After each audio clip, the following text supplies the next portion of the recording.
Hello, my lovely viewers, and welcome. I am Kira, a romantic ace, and tonight we are streaming the final chapter of Choices, the Royal Romance, Book 1. So everything gets wrapped up in a neat and tidy bow, and we all get a happy ending, right?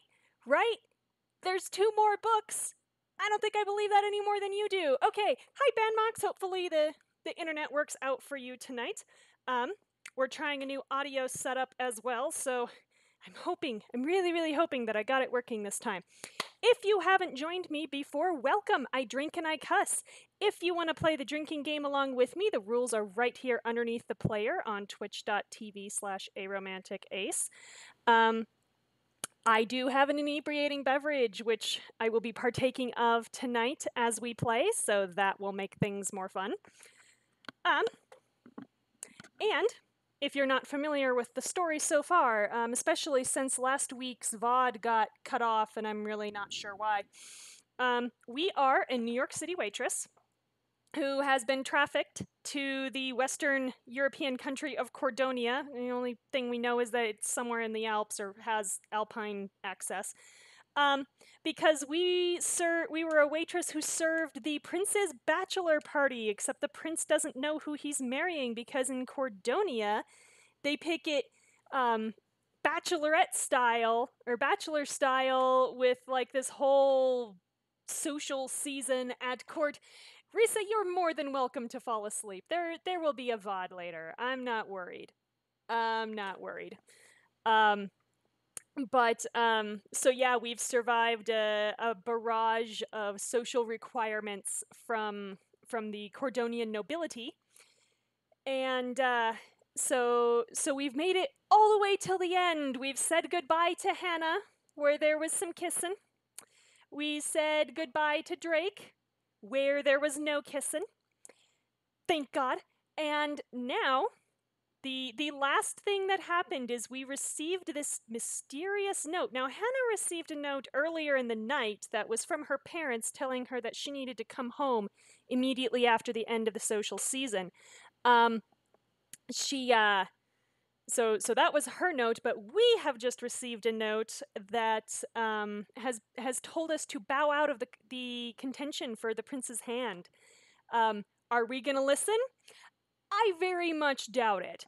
But with that, we are going to dive into chapter 19, which the teaser for this is on the conclusion of the coronation ball. Has this been 2 or 3 chapters that we've spent at this ball? I almost want to say it's 3 chapters. I might be wrong.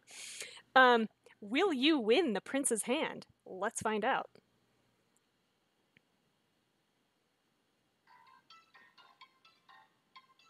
Okay, this is not doing what it was supposed to do. No!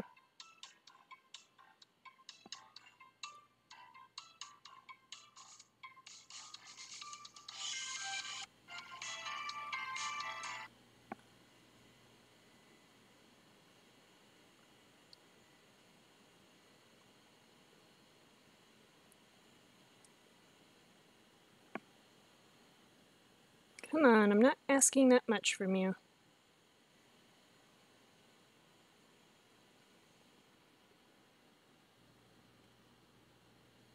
Oh, come on. Is it just not gonna do it?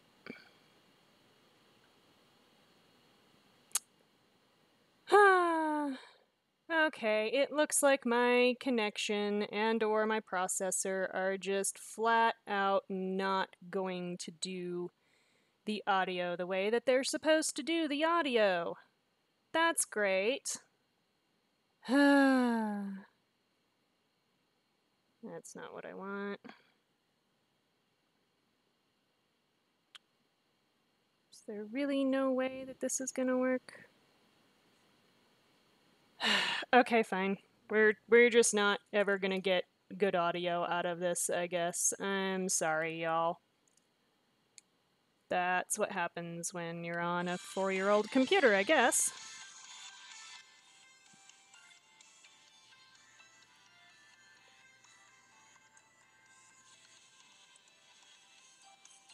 Yeah, you're right. Technically, we did spend all of them at the ball because this was told in flashback. So,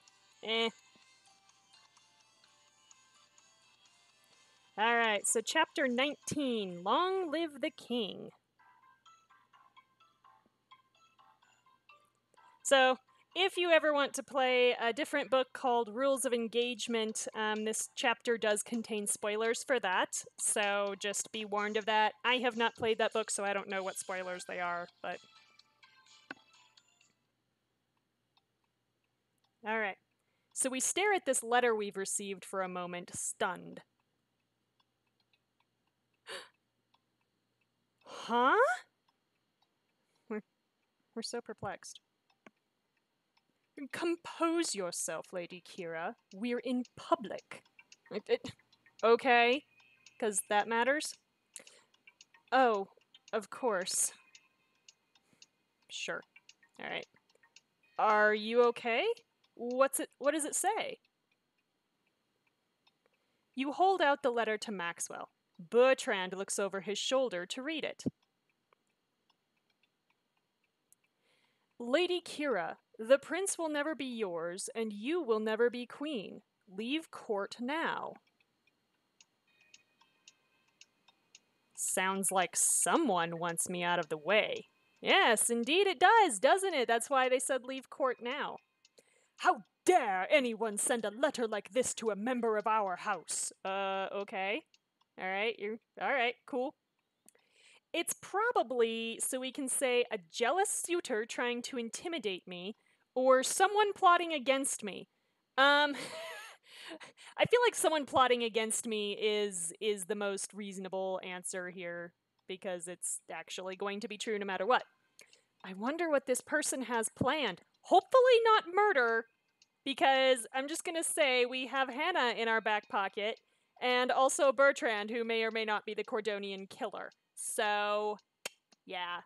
Hannah may or may not be a vampiric assassin. It's fine. Whatever it is, I don't intend to let them win. Okay, Bertrand. Sure. Yeah! No one messes with our Kira. Maxwell, no one... Look at this angry face from Maxwell. This is... Literally all they did was give him angry eyes. The rest of this is just his neutral face. This is... Huh. That's... Huh. Okay. I'm going to get to the bottom of this. Maybe we'll do that. You can kind of hear that in the background. Let me turn that down a little bit. Alright, Bertrand's going to get to the bottom of it. Well, there is one other thing. Olivia confronted me earlier today. Olivia. Alright. She thought I'd written a threatening note to her. Oh, okay, alright. There's notes flying around here all over the place. I've seen this movie. Far too many notes for my taste, and most of them about Kira. All we've heard since we've came is Lady Roth's name. I don't know the rest of the song, but that's all that's in my head now. Most interesting. You, Olivia, and Lady Madeline would be seen as the three favorites still in contention for the crown. I mean, this is probably true. If someone's targeting the three most likely suitors to win, then Madeline may have also been given a note. It's possible. And if she didn't, it might mean she's the one messing with you and Olivia. This does kind of seem like a Madeline thing, possibly, so it's not a bad theory. Don't get ahead of yourself. It could simply mean that whoever is behind it wants Madeline to win. This is also true. Yeah, and no one wants that more than Madeline herself. Also true. Bertrand uses a handkerchief to pluck the letter out of Maxwell's hands before returning it to him. Maxwell, put this somewhere secure. If you two haven't already wiped away any traces, we may be able to get a fingerprint off it later. No, because the person who put this in the envelope didn't use gloves, I'm so sure. That's like step 0 of plotting malicious things and sending notes, is that you don't leave any trace. Like you use a use a sponge to lick the envelope, the whole nine. So, yeah. Got it. Be right back. Oh god, we're gonna trust Maxwell with this. Okay. Maxwell dashes off with the letter. Yeah, too late, Risa. Phantom of the Opera is now stuck in your head and you're welcome. For now, Kira, you must continue on as though nothing has happened. Yeah, sure, I just have someone, you know, plotting against me, but yeah, let me go on and act like everything's normal, Bertrand. You think that's best? It's illegal to get any Andrew Lloyd Webber song stuck in people's heads. They don't leave for ages. Yeah, well, fight me. It could be that distracting you from the ball is exactly what the culprit desires. Mission accomplished. So that means you should continue to keep up all appearances of enjoying the festivities. I'm being so vicious, Teresa. I suspect this is nothing more than a childish prank, but I'll investigate it. Uh-oh, yeah, we've got him on the case now. You stay focused on tonight and the prince. Okay, alright, we've got our mission apparently. Bertrand turns to go. Bertrand, wait. Earlier you said no one does this to a member of our house. And I stand by that. Well, it's just... After tonight, if the prince does choose me, I doubt we'll get moments like this again. There's something I always wanted to know. Why? So we can say, why did you sponsor me? Why are you always angry at Maxwell? Or why aren't you married? Wow, that's judgy. Take a drink.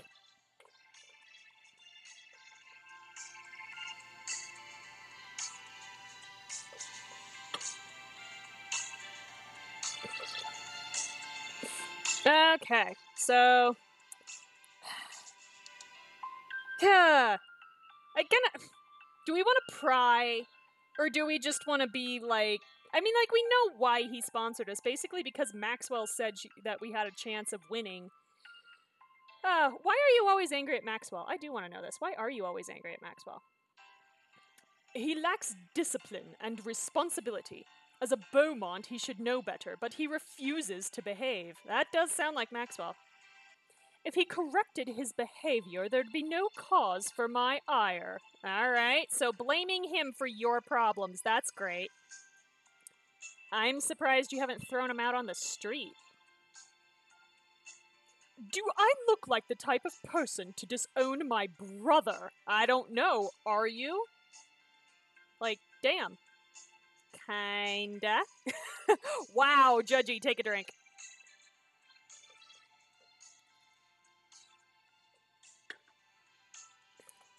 I mean, apparently it's our last night, so we're just gonna judge everybody. He's a nuisance, but the only thing worse than financial ruin is familial ruin. What's the point of restoring House Beaumont if I cast our family out in the process?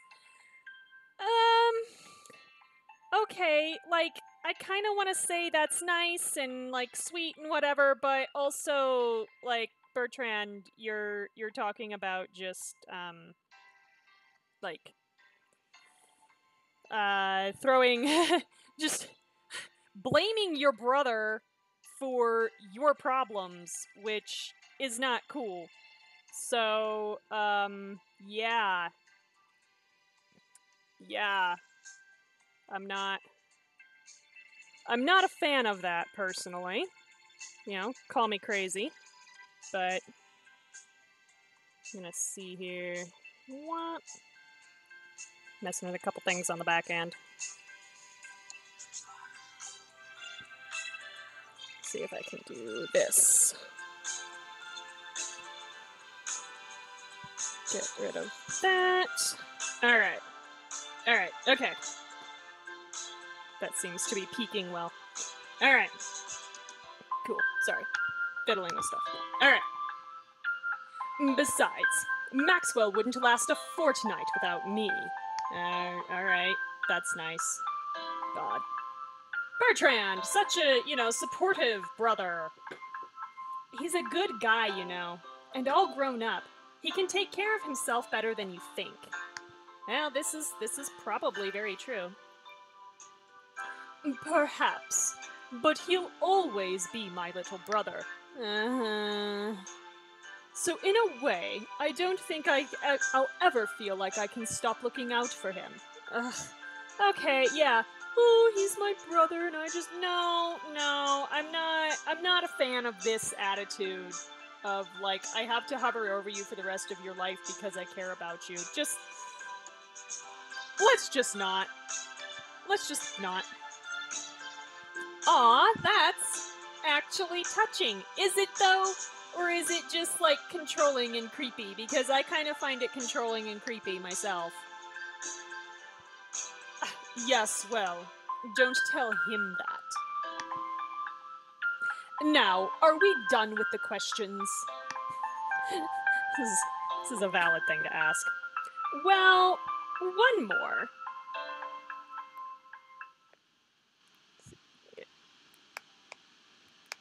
What is this? I want to hear this, like, just enough.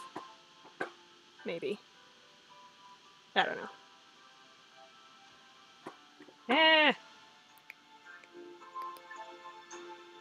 Okay.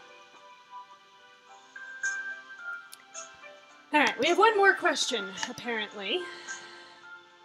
Bertrand, we can say, what happens after tonight, or what if something bad happens to me? Ooh, wow.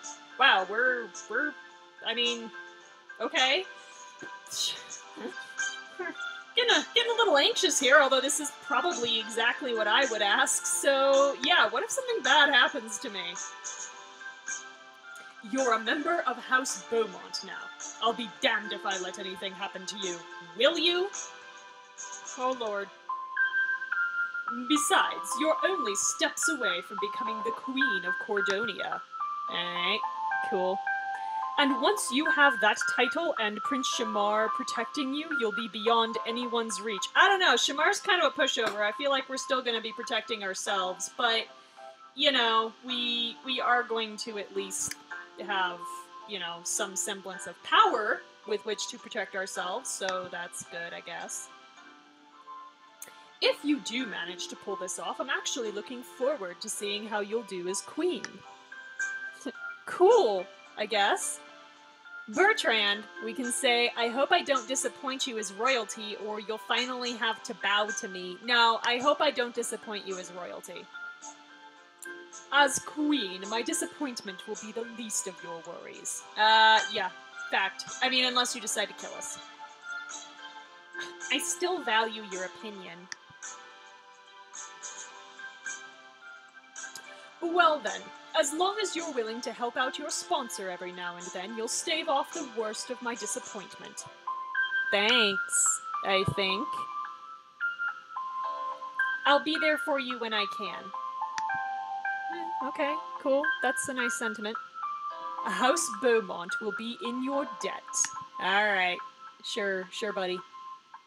Well, I'm off to ask around and see if I can discern anything about this idiotic letter. You go socialize and win us a prince. He's not a prize to be won. I feel like I need to say this. He's a human being with, like, feelings and shit. Like, come on. Be halfway decent to this poor man. I'm on it. Have I ever disappointed you? Don't ask that question because we know the answer. Yeah, see, he sits here and pauses. Yeah, we know the answer. I realized it the moment it came out of my mouth. Lady Kira. What? Just remember that you've managed to make it this far. Most nobles were saying you wouldn't last the first week. Yeah, by most we really just mean Olivia. Olivia was saying we wouldn't last the first week.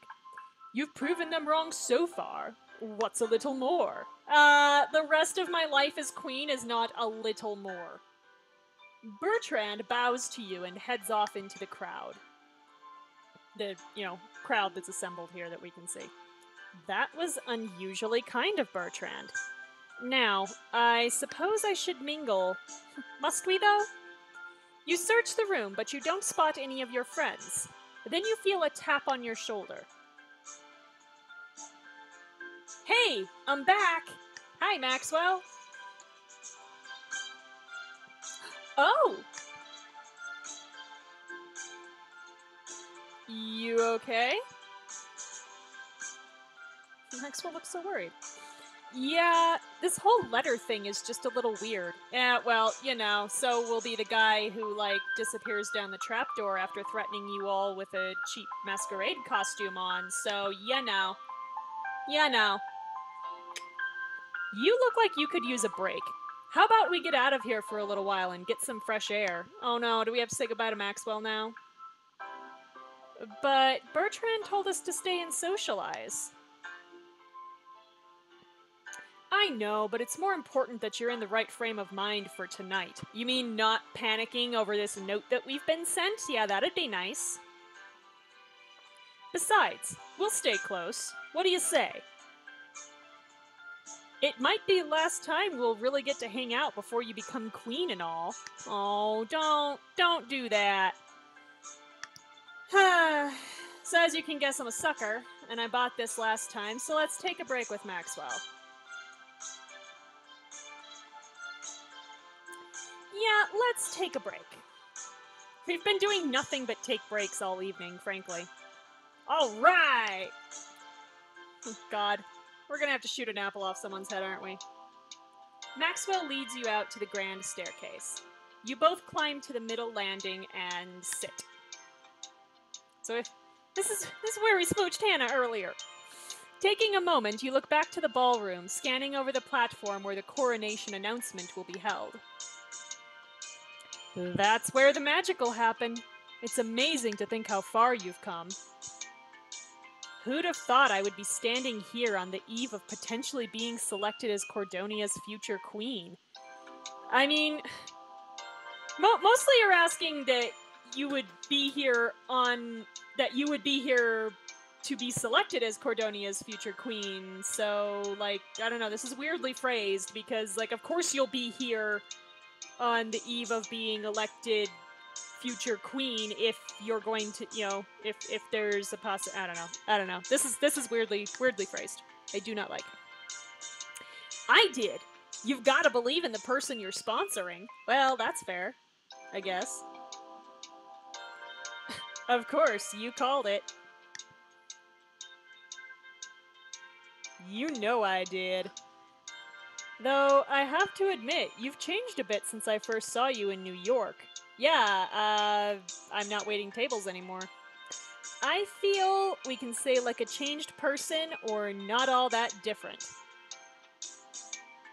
Oh, it gave you nightmares about the chandelier falling? I feel like 7 might be, well, I suppose it depends on the kid. It might be just a touch young for Phantom of the Opera because of those, bigger elements, but yeah, I can see that.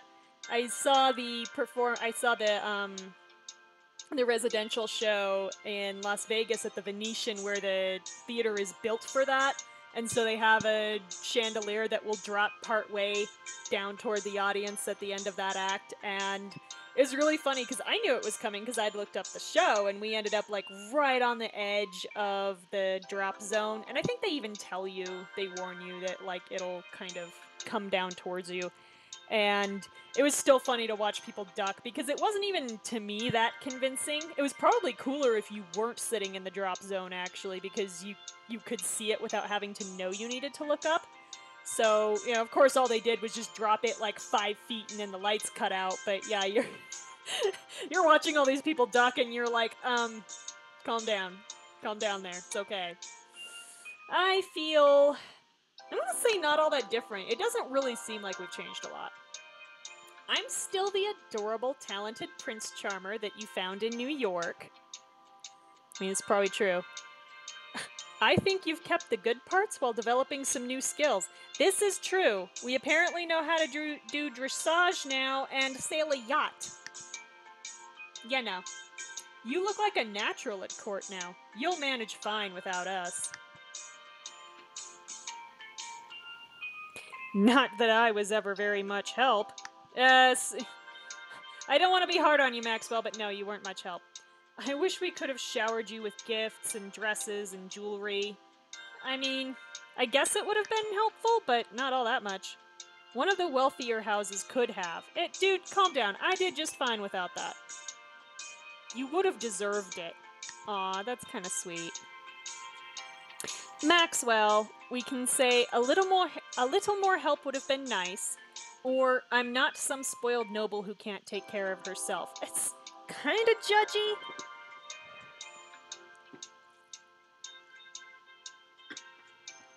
But like, I see where he's coming from there. Like, he wanted to be able to help more, and that's nice of him to say, you know. But I'm not some spoiled noble who can't take care of herself. That's true. You're a lot tougher than we expected. Oh, the Rocky Horror Picture Show when you were 6. Oh, God, I saw like my first little bit of the Rocky Horror Picture Show probably when I was like 20, because my parents weren't into theater, much less that, and we didn't like get any channels that would show it. And then I saw like 5 minutes of it over Easter, was it? Because, yeah, I think it was Easter they were running it on some channel, because I guess nothing says Easter like the Rocky Horror Picture Show. And, yeah, I was like, that's all I needed to see of that. I wasn't all that interested, but... You've always impressed me. I think you've even impressed Bertrand, too. Well, he did kind of sound like he might be impressed.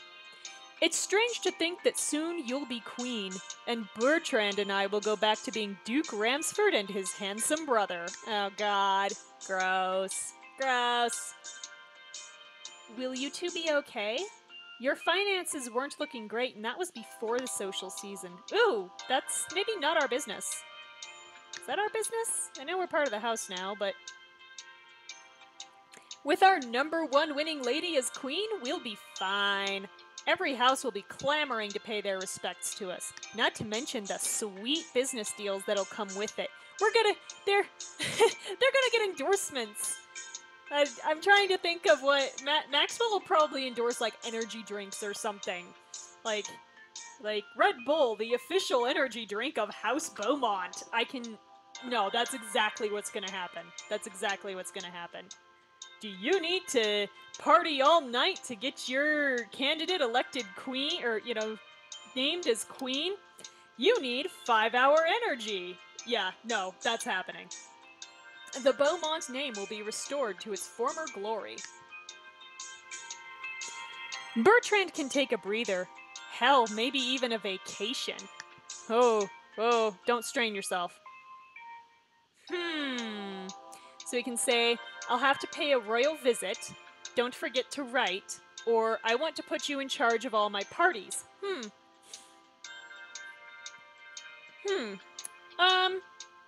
I want to put you in charge of all my parties. Why not? The royal party planner? On one hand, that sounds like a dream come true. On the other hand, I'd be horrible at it. What? Why? But you're amazing at parties. At them? Bertrand handles the planning before them. Like, I'm not asking, like, we're not gonna let you handle the food because you put paprika on caviar, my dude. But, you could handle, like, setting up the entertainment and shit. That's, like, planning, not staging. Planning. There's, like, delegate. You just need to learn to delegate, Maxwell. That's all you need. I'm more the party attendee than the party planner. Alright, this is probably fair. Maxwell's laughter fades into a sigh. He scans over the dancers swaying across the ballroom. Hey, if there was something wrong, you'd tell me, right? Of course. I trust you. Do you, though? Do you? Maxwell, we can say, I'm always here if you need to talk, or I know something is wrong with House Beaumont. Woo, how pushy do we want to be?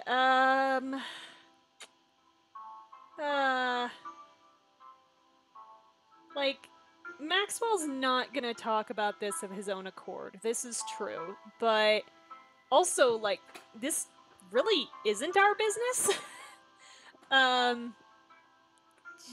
Yeah.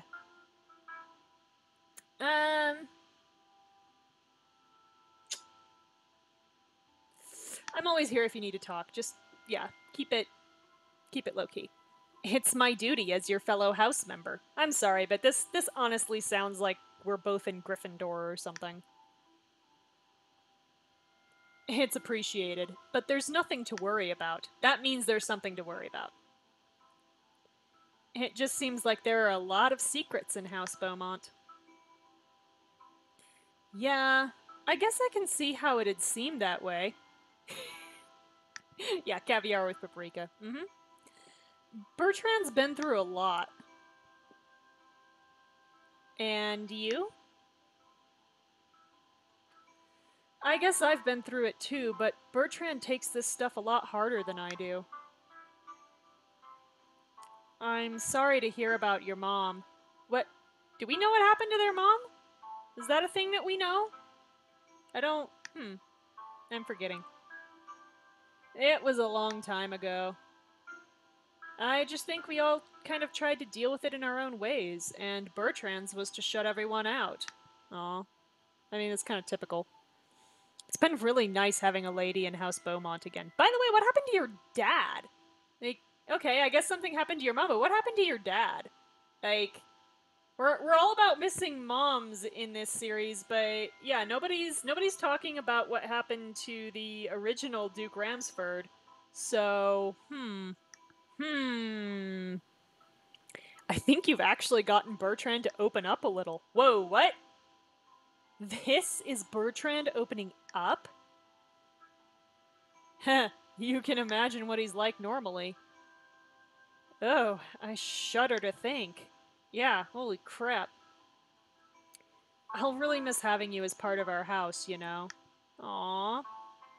When you're queen, I won't be there to wake you up every morning. Well, that's what you think. If you're not going to be my party planner, you're going to be my alarm clock.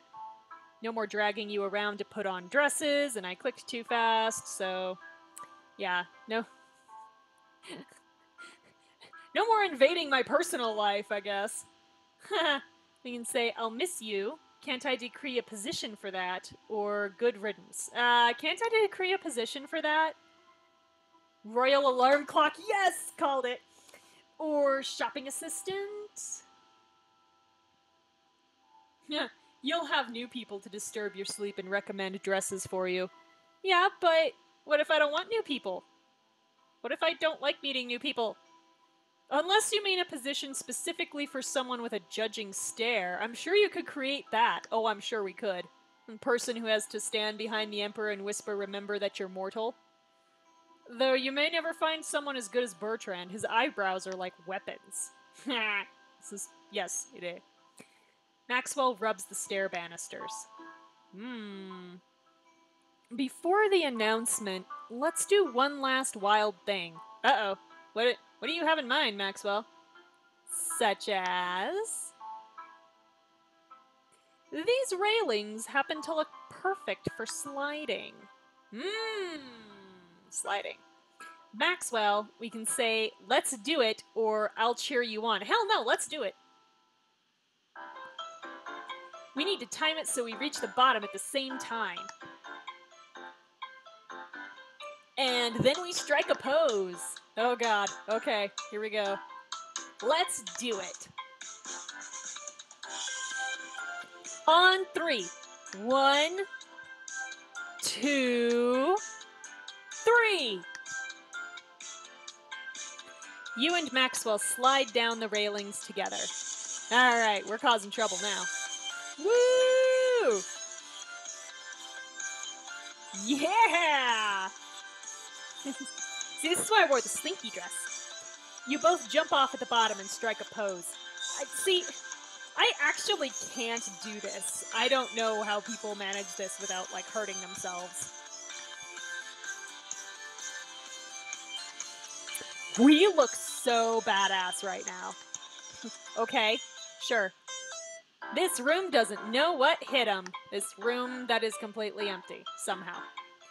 If only we'd had sunglasses, this place wouldn't have been able to take how awesome we are. No, we need an explosion to walk away from first. Maxwell smiles and then sighs. It's been fun, Kira. A lot more fun than I expected. Thanks for that. Aw. Maxwell holds out his fist. We can kiss him on the cheek, hug him, or return the bro fist. Nah, let's return the bro fist. We're not that close with Maxwell. You knock your fist against his. Maxwell mimics an explosion, recoiling his hand while wiggling his fingers. Push. Maxwell looks back into the ballroom, smiling. Hey, can I ask you a question? Ask me anything. Maxwell, we're gonna ask, are we still going to be friends if I'm not declared queen, or am I ever going to see you without your shirt on? Whoa, what? Why would we expect to see him without his shirt? Are we still going to be friends if I'm not declared queen, and if I stop asking you about taking off your shirt? I mean, I know I'm only really here as a suitor for House Beaumont, and one way or another, that's about to end. And so you're wondering if we just kick you to the curb if you're not crowned tonight? Yeah, pretty much. That's exactly what I'm wondering. Kind of. Of course not. You're one of my best friends, Kira. Maybe my best friend, actually, now that I think about it. Aw. Maxwell. That's sad. Why is everyone in Cordonia such a horrible friend? Why are we everyone's best friend? This is awful. We're probably Olivia's best friend, y'all. Honestly. We are probably Olivia's best friend. This makes me sad. Anyway.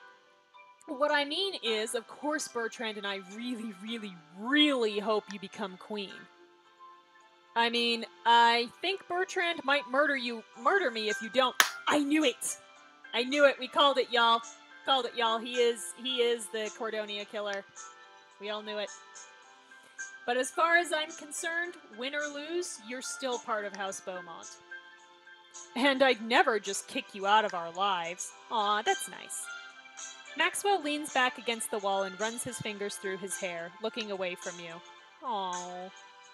So we chilled out with Maxwell. Well, it's getting late. I hope this made you feel better. Worked like a charm. Ready to get back in there? Maxwell, we can say, I'm ready as I'll ever be, or I'd rather stay out here with you. Would we, though? I'm as ready as I'll ever be. Not sure I want to spend that much alone time with Maxwell. Then let's do it! Maxwell takes your hand and places it on his arm, then leads you back into the ballroom.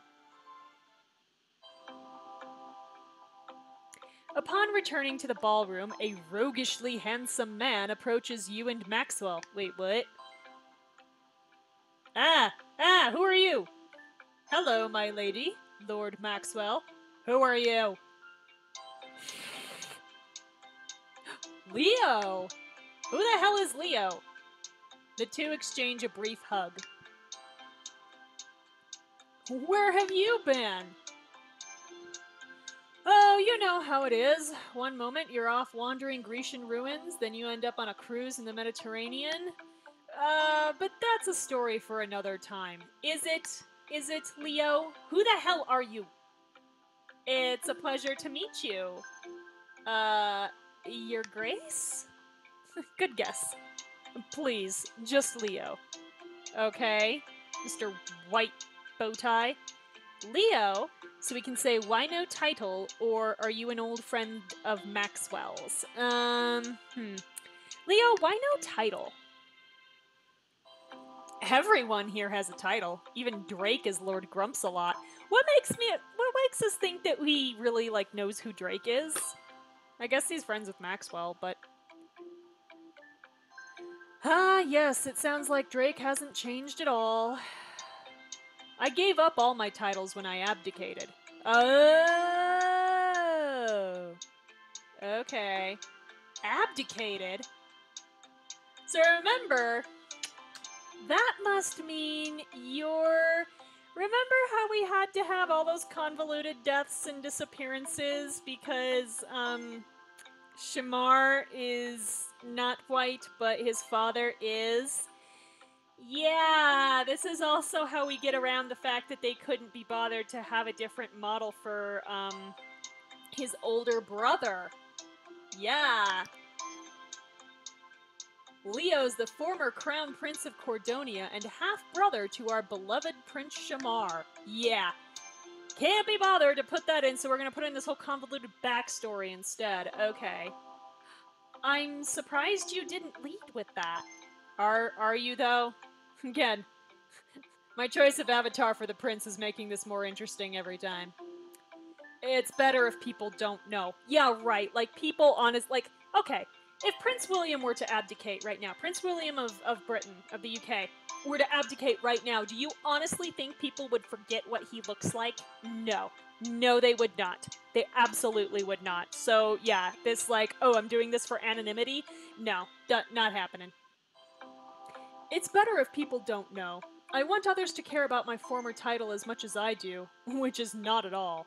Okay. Besides, Leo's a perfectly fine title. It suits me. Alright, cool.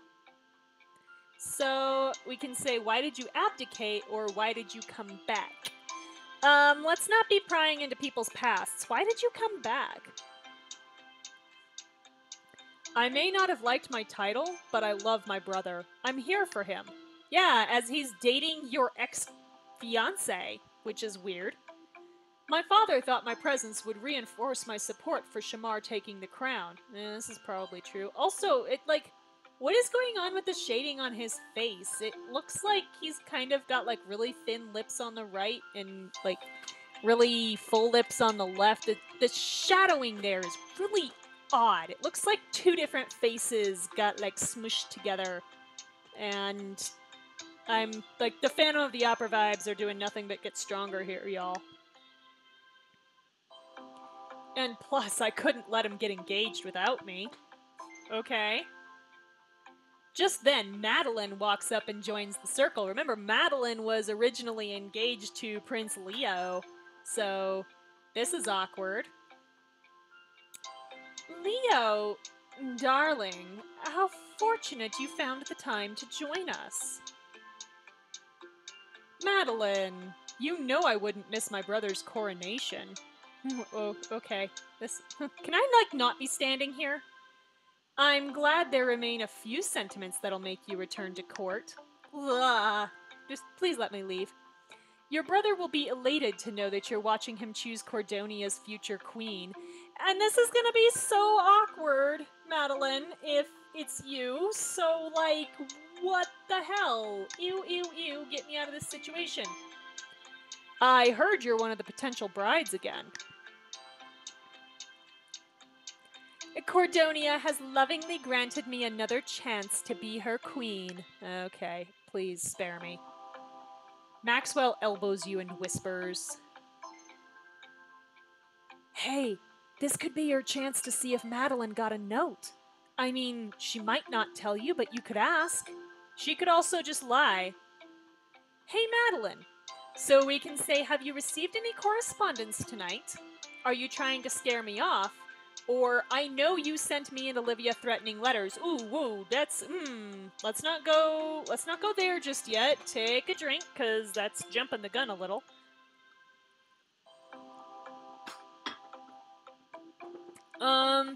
Let's be diplomatic. Have you received any correspondence tonight? Correspondence? No, I've had quite enough on my hands with the ball tonight. I'm afraid I haven't had time for any letters tonight. Now, it was a pleasure seeing you three, but you'll have to excuse me. Of course. Back to this, like, weird two-faced guy. Take care. Please, please, go away. Madeline makes her way past Leo and rejoins the crowd. What was that all about? Yeah, what was that all about? It's nothing. Just trying to get to the bottom of a mystery. This court never lacked for mysteries. Yeah, you showing up while we're all getting these letters makes me suspicious. I'm suspicious of everybody right now. It seemed like there weren't any hard feelings between you and Madeline. Well, of course not. Madeline wasn't going to be queen if she married him, so yeah. Trust Madeline to handle everything gracefully, even in running into her former fiancé. So, Leo, we can ask, how did you end up engaged to her, which we already know the answer to. He went through a whole social season just like this one, and wound up, yeah, engaged to her at the end of that. So, what's your relationship with Shamar like? We know the past, but what about now? Oh, exactly what you might expect. I don't know, dude. There's a lot of things that I'm expecting right now that you're probably not going to say. Shamar was always the golden child, though. Yeah, that sounds about right. I'm the roguish misfit brother. Oh, don't try to sell yourself to us, my dude. We're already beating off Drake with a stick. We don't need you. Ugh. Was that hard on you?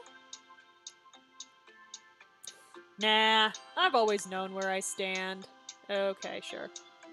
If anything, I've always just wanted to make sure that Shamar remembers to take care of himself and not just Cordonia. He can be a little too selfless sometimes. By that, we mean he's a giant pushover. This is true. He's the well-behaved one. Yeah, he's never really let loose at a party before. I don't know, we got him in a dance circle at a Western bar, so that was fun. From what I've heard, Lady Kira's been good for him in that regard. Yeah, we have. Shamar never lets things go too far. We'll see about that by the end of the night. It's true. The difference between me and him is that he comes back for his morning duties. Oh, okay. Try ditching your security detail and disappearing from court for weeks at a time. Yeah, I'm thinking you didn't ditch your security detail, really, because otherwise that would probably start an international panic. So, yeah. Wow! So we can say you must have been a bad influence, which is judgy. Take a drink.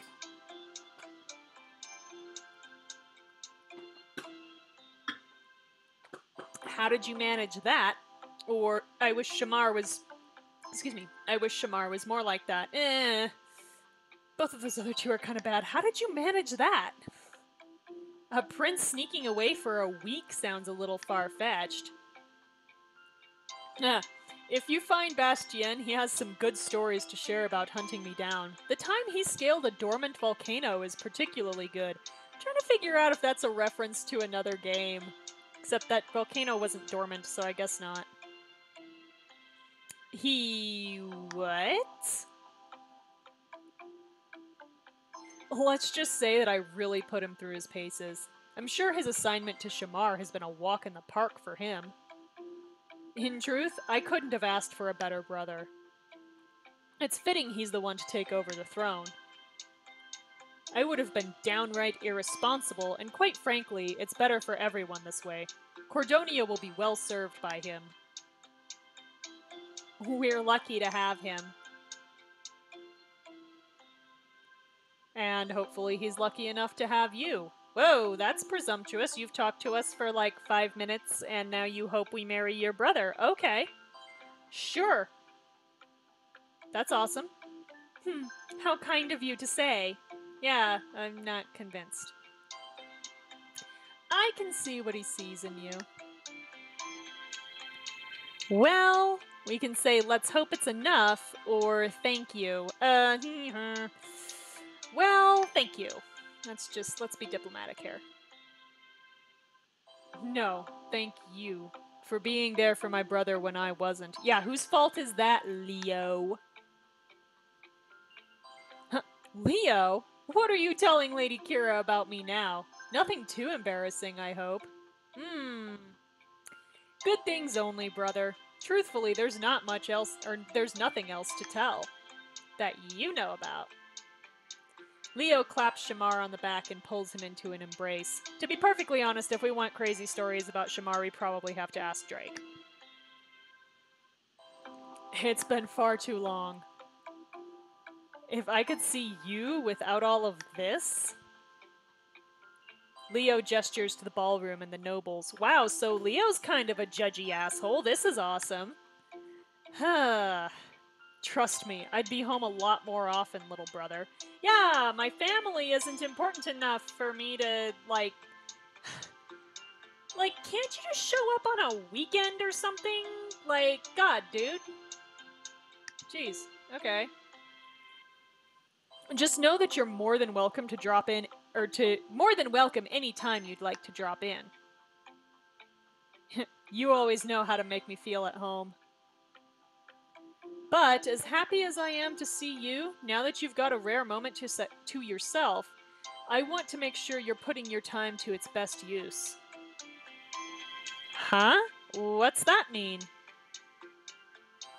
It means that you and I should go investigate the appetizers, Maxwell. Oh, wow, so your brother is being your wingman. This is awkward. Ugh. Oh, I already ate. Maxwell! All the times you've played wingman for us, you don't get that hint? I mean, we should go investigate the appetizers. As in, and leave these two with some time alone.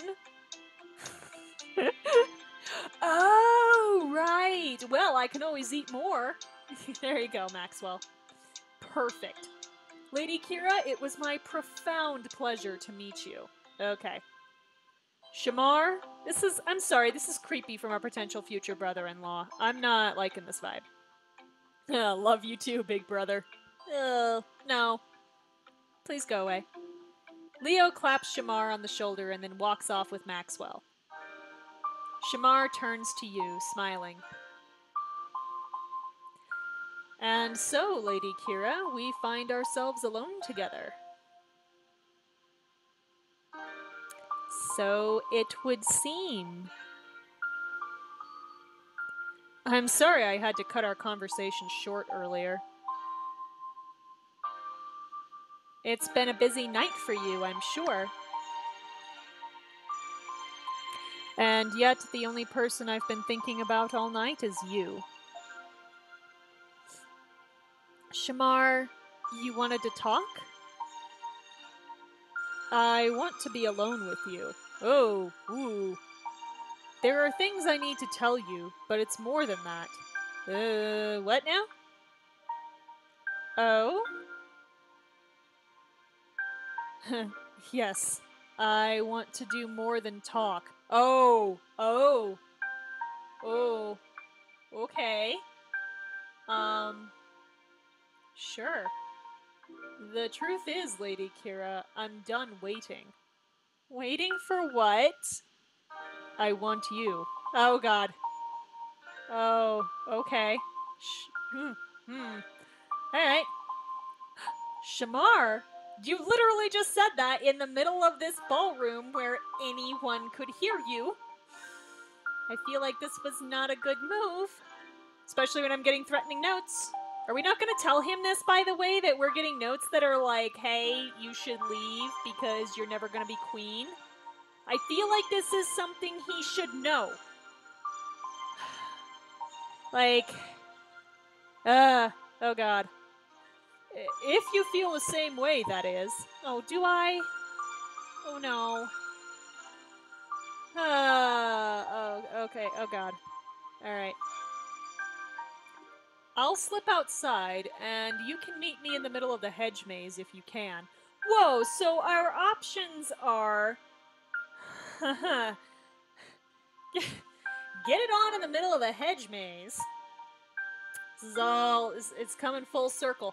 The hedge maze, by the way, in the garden that his mother designed. Oh, this is getting better. Or leave this guy waiting and, like, probably break his heart. There's no option for us to just say, hey, no, not right now. We're at a party.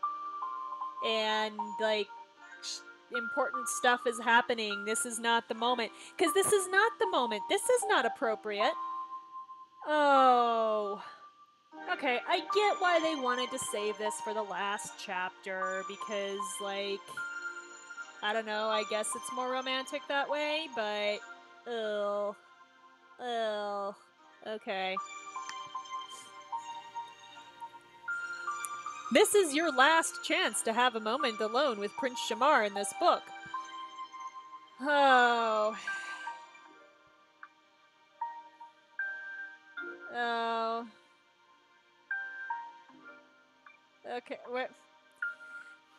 in the interest of disclosure, obviously I've played this before. I know that it doesn't get too, like, detailed about what happens. So this is still a pretty PG-13 scene, but okay, we're gonna do it. I'm the only one on the stream right now, so it's fine. How can I say no to that? I was hoping you couldn't. I'll head out now. Wait a few minutes and then you follow. Hopefully no one will notice. People are going to notice. I'll make sure of it. Prince Shamar bows and leaves. You see him cautiously slip out the ballroom doors. Alright, so that seems like a great spot to take a short break. So I shall return in just a moment.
All right, my lovely watchers, we are back. We're gonna continue on with this sappy little scene here. So, a few minutes later, you sneak out of the ballroom, across the palace grounds, and through the hedges.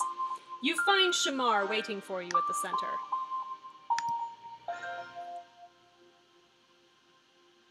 This feels familiar. Yeah, a little creepily so. I'm not a fan of this, personally. It's the only place here where I know we won't be found. Also, like, I'm just gonna say it, the two particular books that I've played from Choices have a thing for the outdoor moments. So, this is an odd pattern. Kira, thank you for coming out here with me. Okay, I'm gonna regret this. Well, you were very persuasive. Yeah, you kind of guilt-tripped us a little bit, which I don't like. I do not want. I'm so glad we have this moment alone together. I know that as a member of the royal family, there's a certain expectation that my life will be in the spotlight. And I've accepted that. But this once I wanted to be a little selfish. Aw, he's growing. Right now, I want to have this moment just with you. Oh, I just realized there was some entendre there. Okay, sure, whatever. Not in front of the entire court. Not with nobles and servants watching. Dear God, I hope not. What the hell do they do in Cordonia? Is this like Dothraki style where all the important events in a man's life have to happen under like the full moon with everyone watching? How badly do I want to become queen again, y'all? Probably not that badly. I want to remember this moment before our lives change forever tonight. Oh, if you're not planning on asking me to marry you, this is the biggest dick move there has ever been. I'm just gonna say that. And when I remember it, I want it to be just for us. Oh, okay. Sure. Shamar, this is creepy. Kira, even if I didn't need to choose a bride tonight, I'd still be proposing. Oh, okay, so it's not a dick move. Alright. I mean, it's a dick move, but not a dick move. Because I don't need any more time to decide. I already know. Shamar, you can say, what are you saying? Are you proposing to me? Or it's about time. It's about time is a little presumptuous. What are you saying is disingenuous. Shamar, are you proposing to me? Not quite yet. Not officially. But... Kira, I never expected to feel this way about anyone. I never expected to meet anyone like you. These past few weeks have been torture. Wanting desperately to spend time with you. Something about the damned process. Wanting so badly to hold you, to tell you that it was always you in my heart. Oh, okay, this is getting sappy now. Kira, you're the brightest spot in my world, and we've known you for like a couple of months. This is scary. This is scary to me that we're like the best thing that's ever happened to you. I don't like this. When I'm near you, I can't help smiling, laughing. You're the funniest, sweetest, most daring person that I know. Again, this is sad. This is very sad. And every time I see you, I find myself thinking how lucky, how incredibly lucky I am that I'm the one you're spending your time with. I mean, like, technically we had a choice, but we didn't have a whole hell of a lot of choice. Like, if we wanted to see you again at all, we had to leave right that second, and then once we were here, we were kinda stuck. So...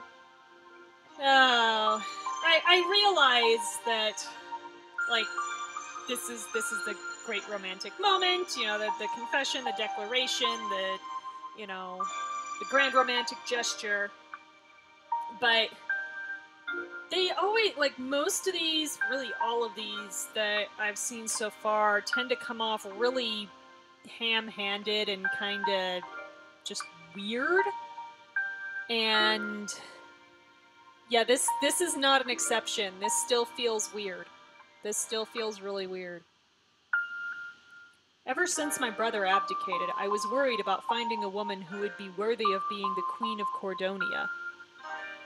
But since I've met you, I worry about being worthy of you. Oh, okay, that's kind of a nice sentiment, I guess. Kira Roth, you're incredible in every sense of the word. Okay, sure I am. And I don't want to spend another minute without you knowing exactly how I feel. Okay, that's nice, that's nice. I've never said this to anyone before, but I know it's more true than my own name. Which is all to say, I don't know, oh dear. Yeah, I mean, he's already proposing to us, so I guess we kind of know what he's gonna say, but, Kira, I love you. Oh, okay. Alright. This is gonna feel disingenuous to me no matter what, because this is basically coming on the heels of this, like, really formal situation that, like, this is never gonna feel... it's never gonna feel like it's not staged, and that's part of the problem with marrying into a powerful and or political family like this is everything at the end of the day is some kind of political statement, is some kind of power move, especially when you're in a position of actual power, actual political power. Yeah, everything is for gain on some level, and Shamar is a nice guy. Shamar is still the one that I'm going to be pursuing in this game, but it's always going to feel wrong, like, no matter what. There's no way it's not going to. And that's kind of sad. Aw, so he confessed his feelings for us. Yes, he did. Shamar, we can say, I love you too. I've been madly in love with you since the day we met, or I'm not sure about this. I mean, I am not sure about this, but I've been madly in love with you since the day we met. That's,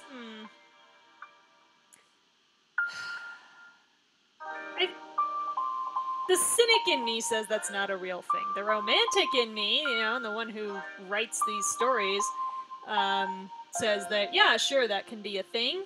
We're gonna aim right for the middle and say I love you too. Huh. I'm so relieved to hear you say that. Yeah. Kira, your happiness is everything to me. Then we can say kiss me or give me some time to think. Yeah, kissing's an option. Take a drink. And there's a prince in need of some kissing, y'all. We can remedy this. Then kiss me. Looking into your eyes, he takes your hand and kisses the back of it. I don't think that's what Kira had in mind. Nope, that wasn't exactly what I had in mind. Alright, well, at least she's honest. Oh, is this better? He turns your hand ever so slowly, kissing the inside of your wrist softly. A little less often with the adverbs, just a little less. It's closer. Whoa, what are we asking for here? Yeah, come here. Oh dear. He gently tugs on your arm, pulling you into his embrace as his mouth drops down tenderly on yours. Again, with the Lee adverbs. See the romance point. Kira. I'm gonna do this thing again, okay? Oh, okay. He wraps his arms around you, and you kiss again and again, pressing against him. Shamar, we can say, I don't want to go further than this yet, or let's take this all the way. Again, like I said, this doesn't really get more than PG-13.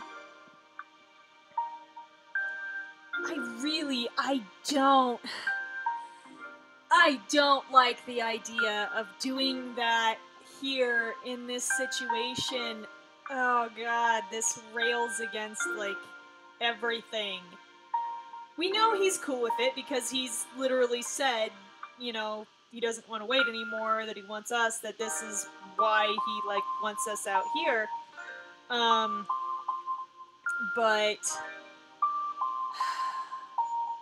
I don't know. And I don't have a chat to peer pressure me right now, which is awesome.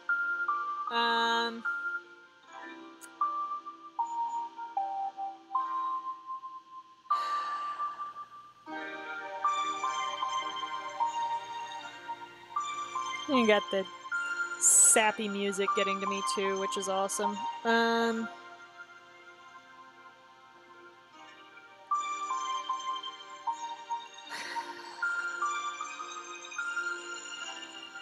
Okay, fine. Lovely viewers, I'm doing this for you on the VOD later. Which I feel like is everything that's wrong with our consent conversations in one little nutshell, but okay, whatever. Shamar, let's take this all the way. You want... Dude, don't act coy right now. You're the one who started this. Consent can be revoked at any time, but don't play dumb. Don't you? Yes. God, yes. Okay. Alright.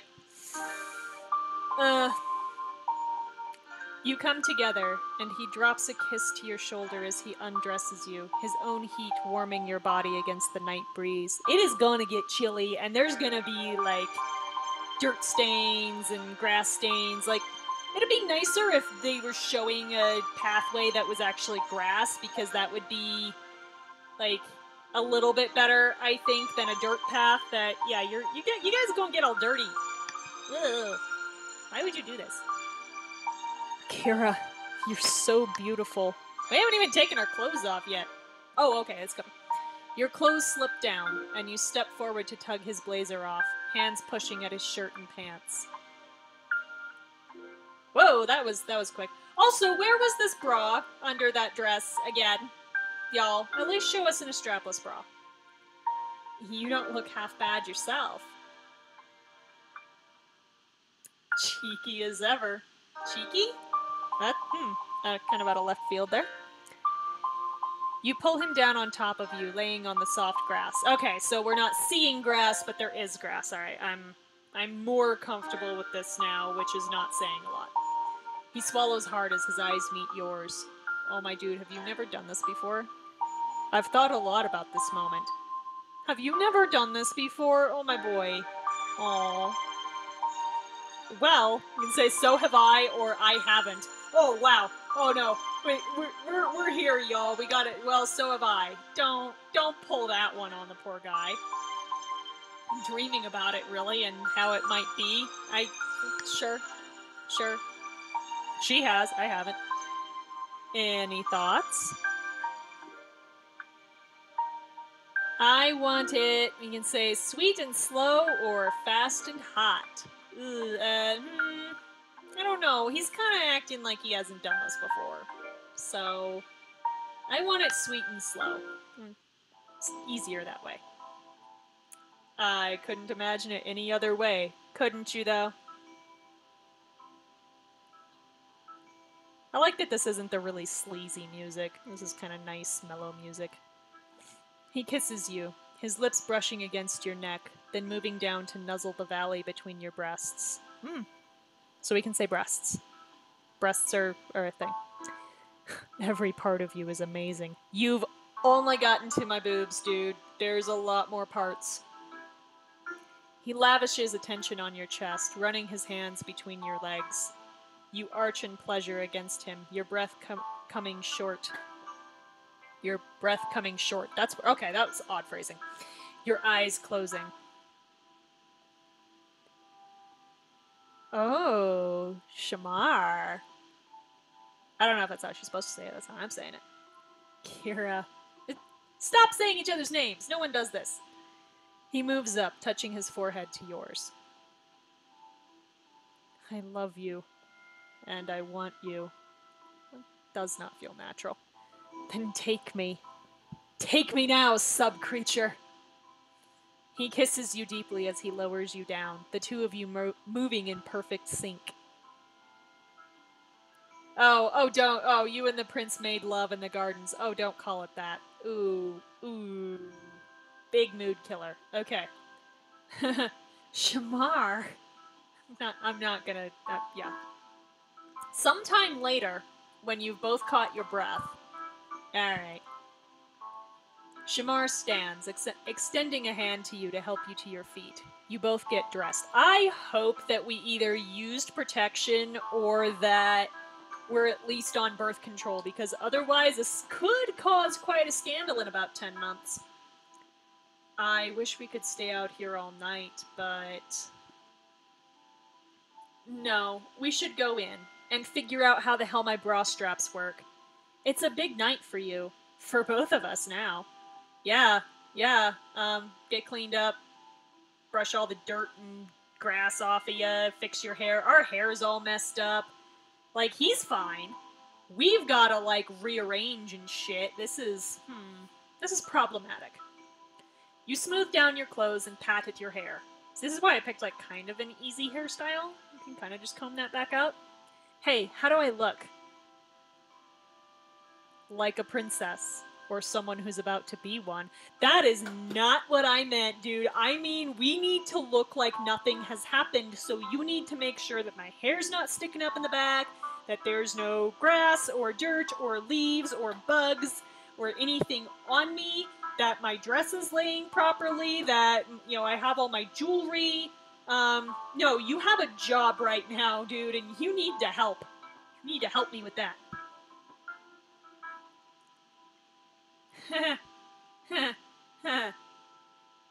Then he pulls you quickly to him, kissing you swiftly and soundly before letting you go. Okay, that was kind of cute.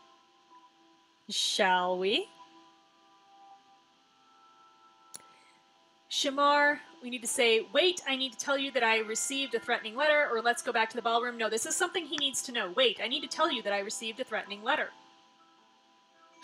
A threatening letter? Yeah, I should have told you before we had sex in the hedge maze, but, you know, priorities. It said I should leave court immediately. Do you still have it with you? Maxwell put it somewhere safe. It could just be nothing, but I wanted to let you know. That's troubling. I'll have my men look into it, I promise. I'll have my people call your people. But for now, try not to let it worry you. We'll find out who's responsible. Will we? Ready to go back? This is the last chapter, y'all. Putting aside the fact that there's 2 more books. Are we really gonna find out, do you think, who's responsible for these threatening notes? Is that a thing that you think we're gonna know? I don't. I really don't. After you.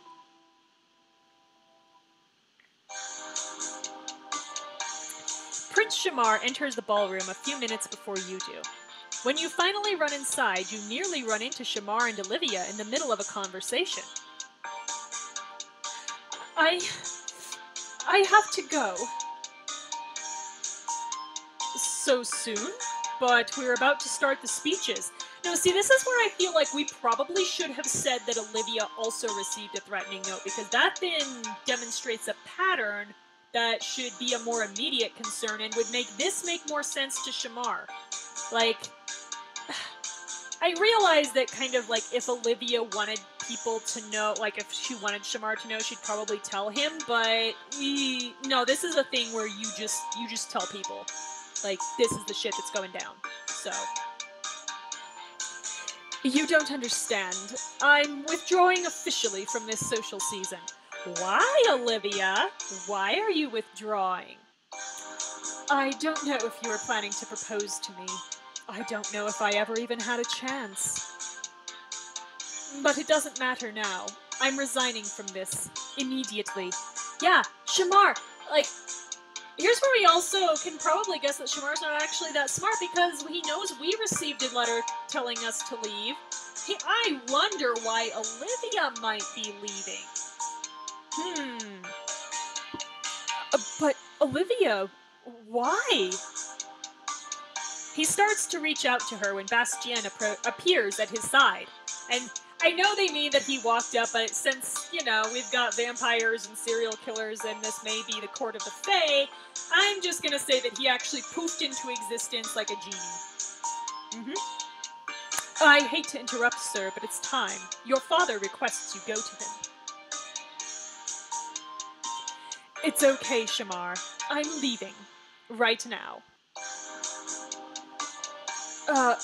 But... Just go, please. You'll be a wonderful king. I know it.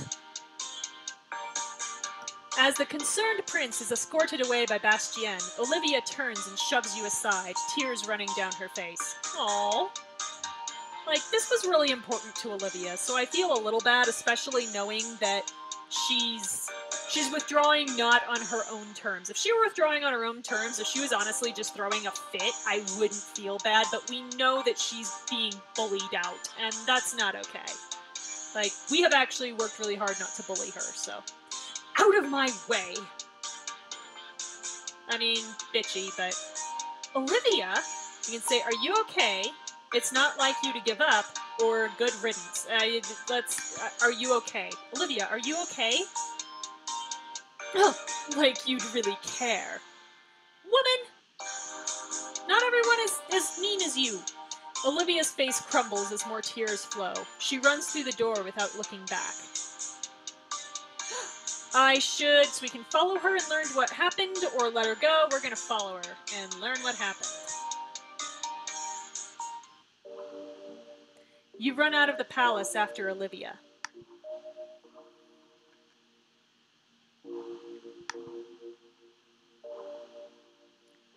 And catch up with her at the palace gates. We're running all over the place tonight. Have we even sat down that much? Not really. What do you want? Yeah, exactly what I said. Olivia, I honestly wanted to make sure we can say that you're going to be alright, or that you're really leaving. Wow, no, that you're going to be alright. Judgy, take a drink.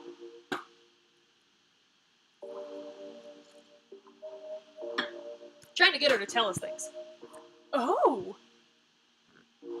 That's decent of you. Yes, we are the only decent person in Cordonia. We have a reputation to uphold. You're not one to give up easily, and I know you wanted this more than anything. Not this. Not just being queen, or the crown, or the palace. I mean, she's already nobility. What I wanted was Shamar. Yeah, that was pretty obvious. You really do love him, don't you? Whoa, no. No, no, no, no. That is not love. That is not love. That is possessiveness. Possessiveness is not love. Acting like you have a claim to somebody because you were like their friend when you were kids or something like that. That is not love. Love is, giving someone the space and the freedom to become who they are with support and compassion, and not just like tonguing them in the middle of a ball, clearly without asking them if they were okay with it. It's not like sneering at everybody who gets within 10 feet of them, because very clearly when Olivia's like swooping in and being nasty to the women who are also getting any kind of attention from Shamar, it shows that she does not think that you can be nice to somebody without like wanting to date them, which is patently untrue. And so if you're that insecure about your position with someone, about your relationship with someone, that is not love either. Now, granted, Olivia's position with Shamar is not what she wanted. And so one could say that, like, oh, the insecurity is justified, but it's not really, because he's not hers and never was. He's his own person until he decides who he wants to be with. She doesn't just get him because she knew him longest. It's not how this works. That's not how any of this works. That said, a few months of casual, it's not really casual, but very formal acquaintance, very structured, and not a lot of time to get to know each other on a personal level is not really enough time to decide that you want to marry somebody and spend the rest of your life with them and be happy in that relationship and have a happy, like, intimate romantic relationship. I realize there are arranged marriages and shit that, people end up very happy in those, but it's still not... It's not necessarily the healthiest way to go about things. So, no, Olivia doesn't really love him, but she did have a lot of investment in this, is what she had. She had a lot of investment. More than anyone. More than anything. Okay. You know how he is. How can you help but love him? I mean, he is a nice guy. But you're, so we can say, so different from him, or kind of like his little sister, right? Woo, both of these are bad. Take a drink.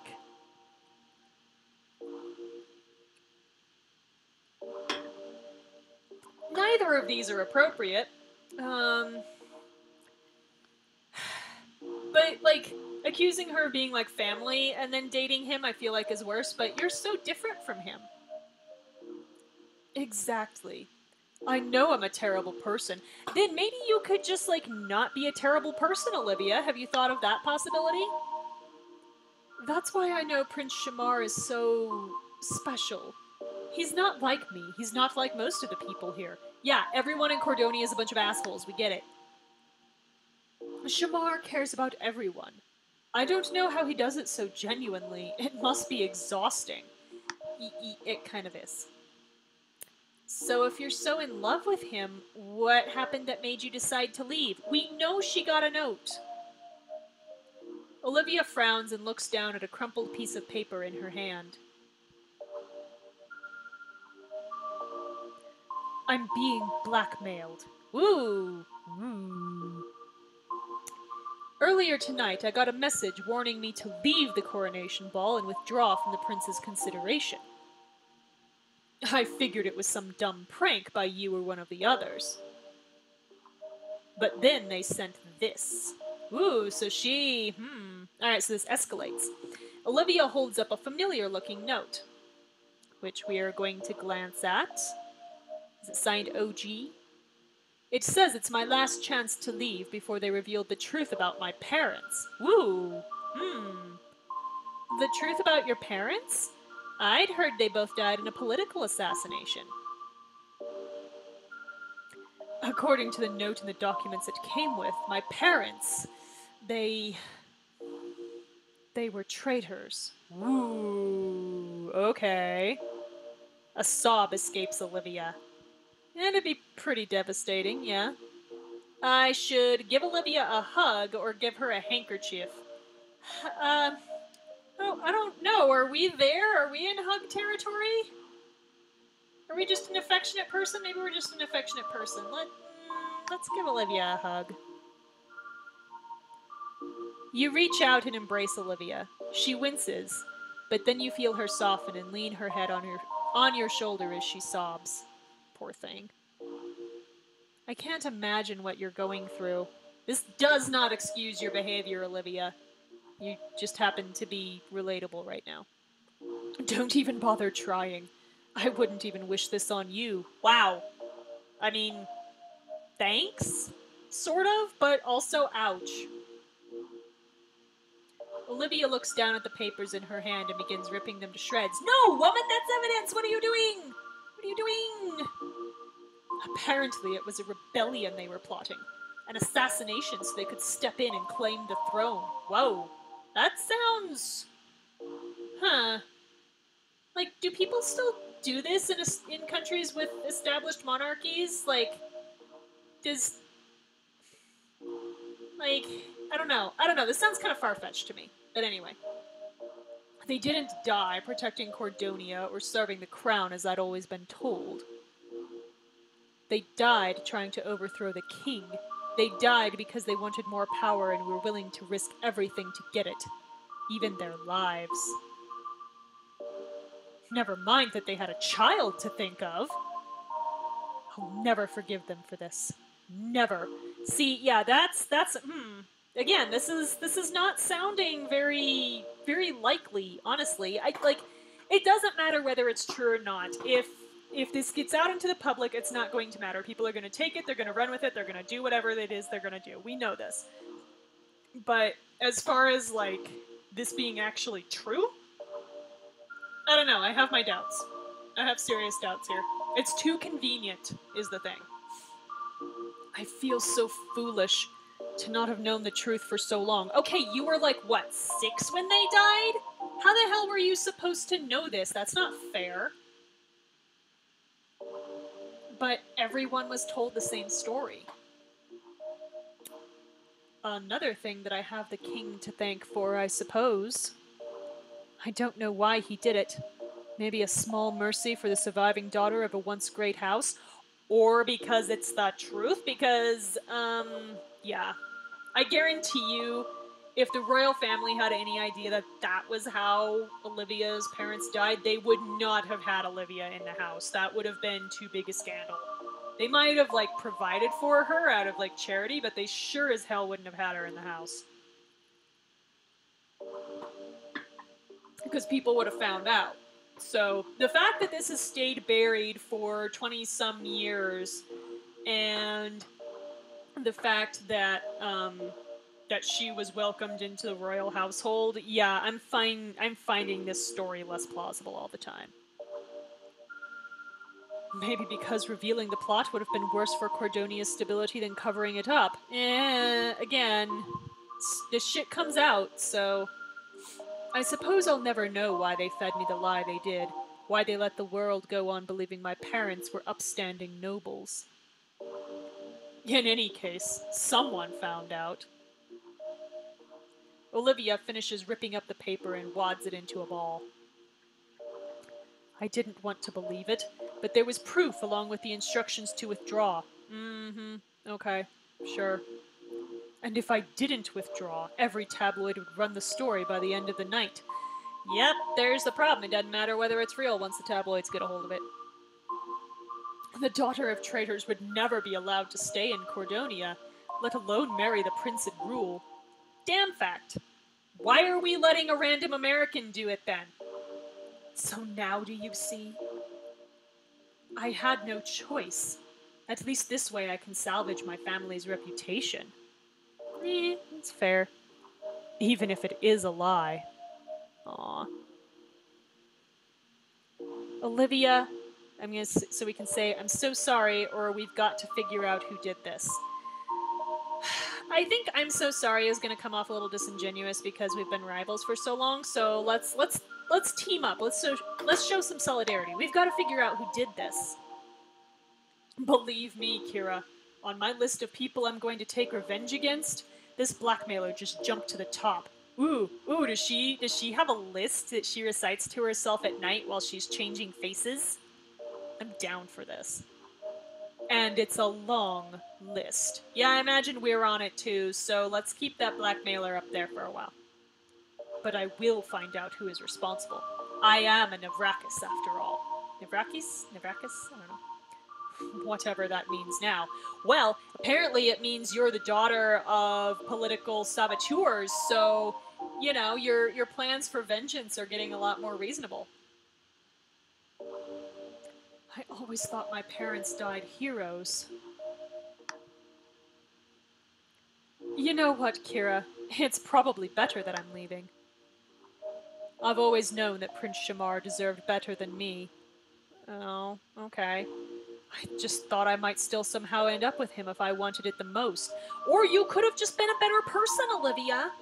Like, if he deserved better than you, then why didn't you become better instead of just knowing, like, you knew you were a shitty person. That's the other thing that bothers me. Like, you knew you were a shitty person. You didn't bother to change for yourself. You knew that Shamar deserved better than you. You didn't bother to change for him. So what the hell, woman? What made you think this was gonna work out? I don't know. Doesn't make sense. But now I hope he chooses you. You're the queen he deserves. Sure, completely inexperienced queen. Olivia, we can say that's very kind of you. Are we friends now? Or this doesn't change anything between us? It doesn't excuse what she did. I'm not going to say this doesn't change anything between us because it kind of does. We've both been threatened. And we need to be on the same side. We're certainly not friends now, so we're going to say that's very kind of you. Huh, I didn't say it to be nice. I'm not in the habit of idle flattery. Certainly not for you, at any rate. And maybe for Shamar, I guess. I said it because it's true. I mean, that's good. That's better. I just wanted you to know. In case you ever listened to any of the snide things that I said to you. Oh, I listened. I just didn't believe you. Olivia, I was more concerned about what you said to Hannah. In any case, you've got to do this now for both of us. Oh, I don't have to do shit for you. If there's one thing I know, it's that you can't leave Shamar in Madeline's clutches. Ooh, we're back to Madeline again. Yeah, remember how she was, like, betrothed to his brother and now is trying to marry him? Creepy. So go back in there. I'm counting on you now. Olivia hesitates, then quickly reaches out to squeeze your hand. Goodbye, Kira. Goodbye, Olivia. Olivia slips out the gate and into the waiting Rolls-Royce. As she's about to pull away, the window rolls down. And Kira? Yes? Watch your back. Is that a threat or a warning? So we learned the secret of Olivia's departure. This could be useful later, I guess. The window rolls up and the car pulls away. You turn and go back to the palace. Kira, are you okay? Where were you? In the gardens. I found Olivia and... It doesn't matter. You're here now. Thanks, Bertrand. The king and queen are about to give their address. Alright, so we're back to alright, put on our game face, I guess. After that, Prince Shamar will propose to his future bride. I'm nervous as hell now. I know, it's just that Olivia got chased away with threats, and now I'm concerned. Across the room, the king clears his throat and rises. If I may have everyone's attention, please. Front and center, Lady Kira. This is it. Oh god. Okay, here we go. But... got some other things to take care of. Whatever it is, it'll be okay, Kira. I really don't think it will. It's 2 more books. Before you can say more, Hannah and Drake come up next to you. Oh, I thought we weren't going to get to talk to you again. It's finally happening. Here we go. Yeah, we know Drake's not that happy. The crowd around you hushes as the king begins to talk. The moment we've been waiting for all season has finally arrived. It has been my great honor to serve Cordonia these last few decades. This sounds exhausting. We've had turmoil, but Cordonia has pulled together even during our toughest times. I couldn't be more proud to have been Cordonia's king. And I only now pass the crown to Prince Shamar because I know he'll carry on exactly as I have.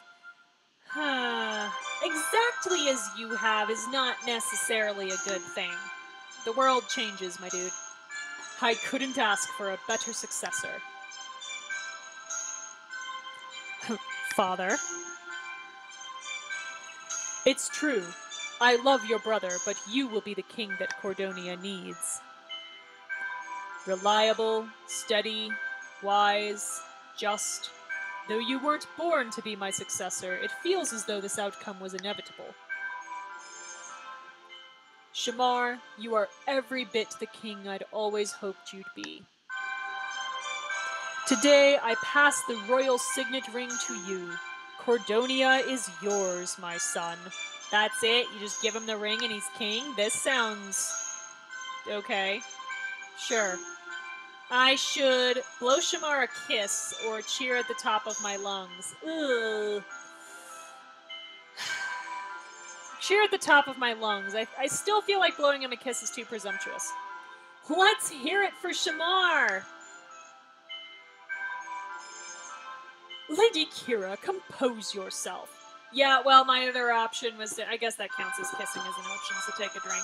My other option was to, inappropriately display public affection, so...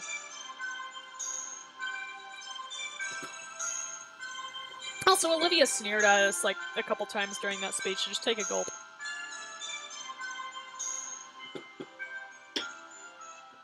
Sure. Okay. We're composed now, I guess. Whatever. Across the room, Shamar catches your eye and winks at you. He's smiling. He's all excited. Thank you all for being here tonight.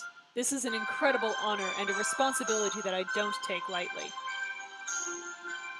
I only hope that I can serve Cordonia with the distinction that my father did. Shamar bows to his father and the queen, who both embrace him. And now the time has come. Your prince will choose his bride.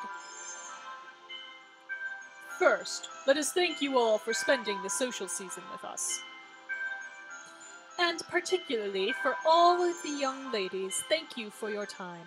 I could imagine any one of you being a fitting queen for my son. Really? Even Penelope? Even Kiara, who very clearly wants a diplomatic position elsewhere? I don't know. Suddenly, a royal advisor walks up and whispers to the king and queen. Ooh, couldn't this have waited? If you'll excuse us, one moment. Oh, last-minute changes to the plans are never good. The king waves Prince Shamar over to them. The three of them confer with the advisor. Okay. Sure. You hear a phone buzz. Then another. And another. One by one, people in the crowd check their devices. Oh my! Oh no! She wouldn't! Oh! Remember that thing that happened that I hated because it didn't belong in a story like this? Oh, gee, I wonder if that might be coming back to bite us. Bertrand? Bertrand probably has a not smartphone, so... What? Maxwell pushes his phone at Bertrand. See, if you'd communicate with people, we probably could have cut this off at the pass a long time ago, because I feel like Bertrand would have bought up any photos, but, you know. For once, his, like, face with the mouth pretty much taking up the whole thing kind of makes sense. Those bastards! Ooh, Drake's pissed. Okay. Alright. I like how they're still trying to act like we don't know what this is. Drake, you can say, what is it? Or, I have a feeling I know exactly what this is. Ooh. Which one looks worse? If we play coy, like...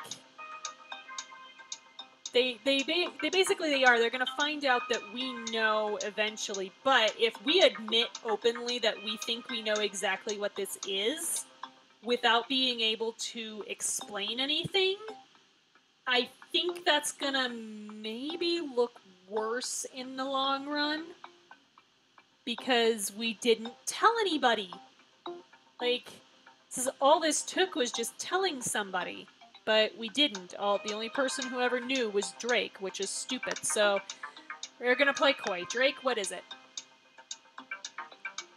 That night Tariq thought you walked into his room? Someone got photos of it. You were set up. Yeah. It's all over the news. Yep, too late now. Hannah shows you a news story published a few minutes ago. In the leading photo, Tariq reaches out for you while you're in your underwear. The headline reads, Prince humiliated by unfaithful suitor. Uh-huh. Okay. But you should be able to see by the look on my face that I'm confused and frightened. The royal guards appear. Whoa, holy shit. Okay. I'm so sorry, Lady Kira, but I've been ordered to escort you out. Immediately. Along with the representatives from House Beaumont. Whoa, this escalated quickly. Like, why do we need guards for this? This does not make sense to me at all.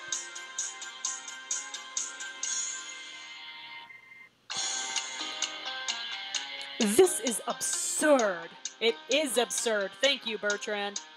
You can't do this to Kira. 3 guards grab you, Bertrand, and Maxwell and drag you towards the door. No, this is stupid, y'all. Get your hands off her. All right, yeah, what are you gonna do, punch him? They're gonna shoot you. Kira! Hannah and Drake fight to reach you, but the other members of the guard hold them back. Across the room, you see Prince Shamar searching the crowd for your face. Where is Lady Kira? I don't know, maybe you should look toward the giant fiasco happening in the back of the room. Kira! There you go. No one pretended you were smart. Shamar! But in the chaos and noise of the room, it's impossible for him to hear you. This is really loud. Okay, there we go. Given the circumstances, I'm sure Lady Kira has withdrawn from consideration. Whoa, don't you put words in my mouth, you nationalistic bitch. Okay? I can withdraw my own goddamn consideration. But I need to speak with her. The Queen pulls Shamar aside and whispers to him before turning back to the crowd. And now, Prince Shamar must make his choice. No. I'm sorry. Your damn tradition can stuff it. Because these people work in politics. They know this kind of shit happens. I think the Queen even said something to the effect at one point of, you're going to have to deal with scandals or, we're used to that kind of thing. So you're really going to tell me that they're not going to be like, hey, we know exactly what someone is doing and we're gonna take 12 hours and sort this out?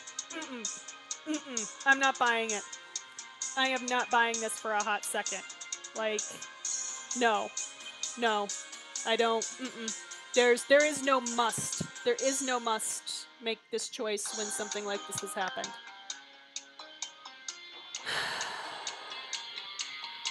I choose Pikachu. Lady Madeline. Whoa, what? What the hell made you think you had to go with Madeline? Okay, so, the worst has happened, and now he's with this conniving bitch, so that's cool. Alright. I'm deeply, deeply honored to accept. Are you, Madeline, knowing how you won? Are you really? With the palace doors closing in your face, you see Shamar clench his fists as Madeline leans in and kisses him. Oh, God. Okay. Cool. Are you going to let a malicious plot steal your happily ever after? I don't know. Are we? Y'all? God. Take a drink just because drink. Yeah, I don't know. I don't buy this that there's that there's no policy in place for, cuz what I'm trying to think of similar extenuating circumstances that honestly would need to be accounted for in a situation like this, and I'm thinking what if the palace bursts into flames and everyone has to evacuate? Are you really telling me that that's going to throw everyone into chaos because he can't make his choice right in that very second? And all of Cordonia is going to collapse as a result? I don't think so. I don't like this. I don't agree with this at all. So yeah, are we going to let a malicious plot steal our happy ever after? Well, it depends on whether we want to play the second book. Get ready to fight back in the Royal Romance, Book 2. So, the plan was to continue on and stream Book 2, starting on Monday. It's really going to be a question of whether there is interest in seeing the next books. So I'll probably put a Twitter poll out as to whether we want to continue with this story, whether y'all want me to stream another story, or whether whether we're just happy leaving this little experiment where it is, because it's been fun, but with the hardware issues that I have, I don't know if it's necessarily sustainable. So, yeah, like I said, I'll put a Twitter poll out, and we'll address that over the course. Oh, excuse me, over the course of the weekend. But especially since my internet has been really futzy too, and so basically I'm rambling here so that I don't cut off everything from the end of the stream.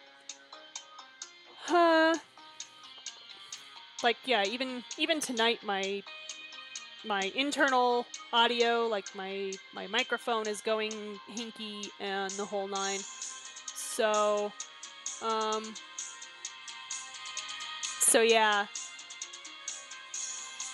I mean, like there's a lot of things that I like about this book and just the games in general. The representation is decent for being what it is. It's clearly pushing hetero relationships, and it does push some unhealthy tropes, but having Hannah as an option and having her as like a healthy person, even if she's clearly not who the game wants you to be with, she's still a healthy individual, and I like that. I'm sorry, I don't like Drake being pushed as heavily as he is because the setup is bad. And like I said, you can do the asshole third wheel without having him be such an asshole in the beginning to where you just put everything off so bad, because that should not be how it is. That's just not how it works. That's not how you make somebody a contender. You make them a contender basically by kind of making them like Hannah.